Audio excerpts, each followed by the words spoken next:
Voltamos com o quarto e último bloco do programa Despertar da Consciência. Se você tem alguma dúvida ou sugestão, por favor, mande-nos um e-mail para despertar@tvmundomaior.com.br. Se você perdeu alguma parte desse programa, ou se você quer rever os programas anteriores, acesse tvmundomaior.com.br. Sebastião, aquela pessoa que quer mandar boas vibrações aqui para o nosso cenário continuar evoluindo, ela tem que se tornar amiga de um clube, não é isso? Exato, amiga, sócio, acionista, parceira, e basta ligar para 0800 12 18 38 e se quiser ver esse progresso expandir a cada dia e esta mensagem chegar a outras frequências em várias dimensões, ajude-nos. Torne-se um parceiro, um amigo do clube, né, que faz com que esta fundação, a Fundação Espírita André Luiz, possa expandir a cada dia, tanto pela Universidade do Espírito, quanto pela Rede Boa Nova de Rádio, a Editora Mundo Maior, a Mundo Maior Filmes, a TV Mundo Maior e, por que não, as suas afiliadas, a TVC de Três Lagoas, tem lá em Três Corações, tem Ouro Fino e várias outras afiliadas que vão surgindo. A rádio também tem várias repetidoras.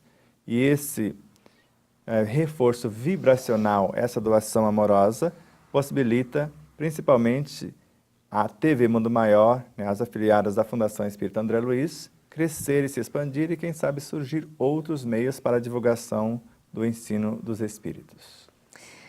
O trecho que eu ia ler no bloco anterior é o seguinte: no entanto, na maioria das vezes, o processo ocorre entre os conteúdos do próprio espírito, quando a personalidade encarnada se defronta com a subpersonalidade, com as subpersonalidades vivenciadas em outras etapas, gerando um doloroso processo de autoobsessão, um fenômeno observado com maior evidência e frequência no atual cenário da humanidade, normalmente classificado de fenômenos das personalidades múltiplas ou fragmentadas, transtorno bipolar, síndrome do pânico e outras psicoses.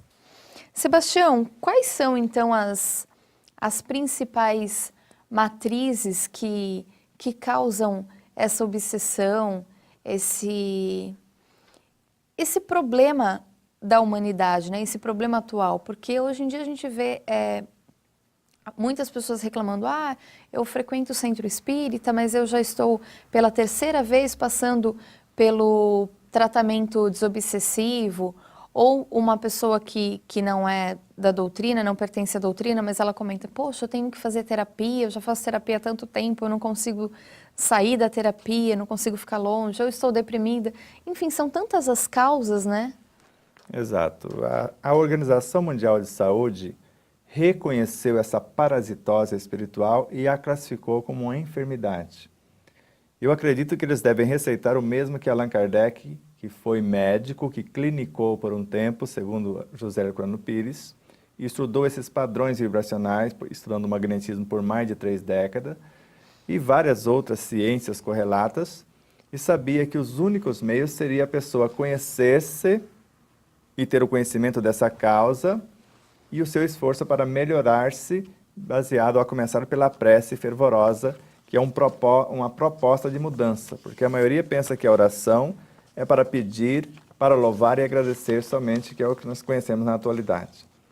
A oração, conforme Allan Kardec estabeleceu em o Evangelho segundo o Espiritismo, porque esses 3 que eu citei está lá no Livro dos Espíritos. E não esqueça que o Livro dos Espíritos foi a base, que nas obras sequentes ele já foi sendo desmembrado e alterado vários conteúdos do próprio livro nas obras sequentes para uma compreensão mais vasta.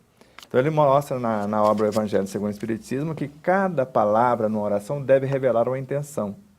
E o máximo que Deus permite que seus emissários façam para mudar a situação é nos instruir. Está lá no Evangelho. E na obra A Gênese, no capítulo 11, no item 11, ele fornece os materiais, a matéria-prima. Cabe a nós, segundo a nossa inteligência, mais uma vez o conhecimento de causa, que vamos aperfeiçoar, que vamos talhar o novo instrumento de expressão. Deus fornece a matéria-prima e os professores. E as causas, as matrizes, pode ser a mágoa, o ressentimento, o desejo de vingança, a maledicência, para criar o processo obsessivo entre encarnados, por afinidade e sintonia ou reciprocidade com os desencarnados. Então, eu gosto de algo, eles continuam gostando e nós apenas somos parceiros. E nós percebemos que esses encarnados só entram no nosso cenário quando encontram as matrizes, que podem ser as mesmas citadas, da mágoa, do ressentimento, do vício físico ou moral, e o que acontece mais de 99% dos processos obsessivos é eu brigando comigo mesmo.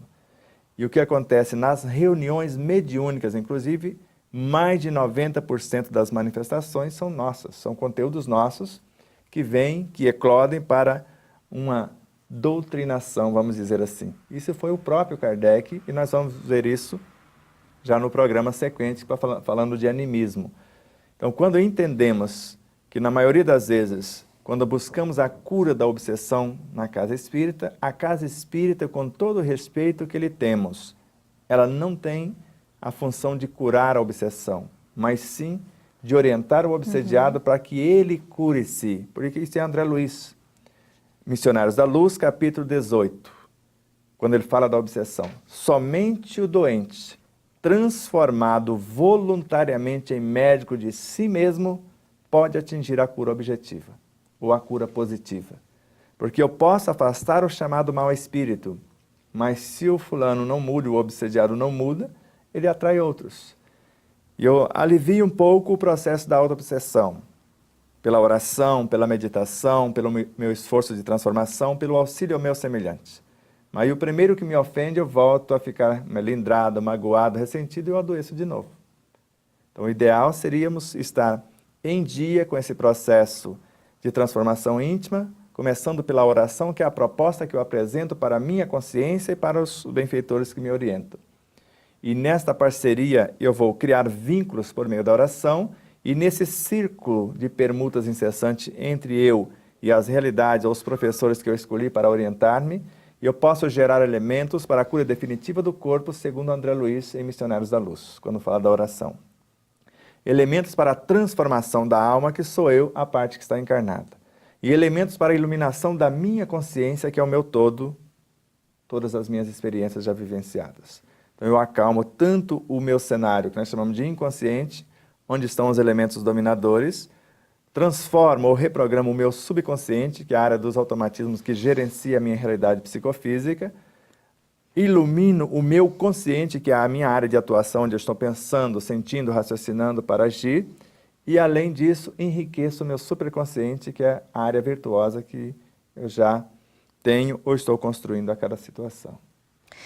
Sebastião, então assim, quando eu causo a auto-obsessão, isso vem da onde? A gente consegue, mesmo quem ainda está começando a doutrina, quem ainda não tem muito conhecimento, ela consegue perceber aonde está a causa daquela auto-obsessão? É muito simples perceber isso. E essa maneira simples que eu vou mostrar, que é uma das mais fáceis de detectar, ela gera a depressão já de imediato.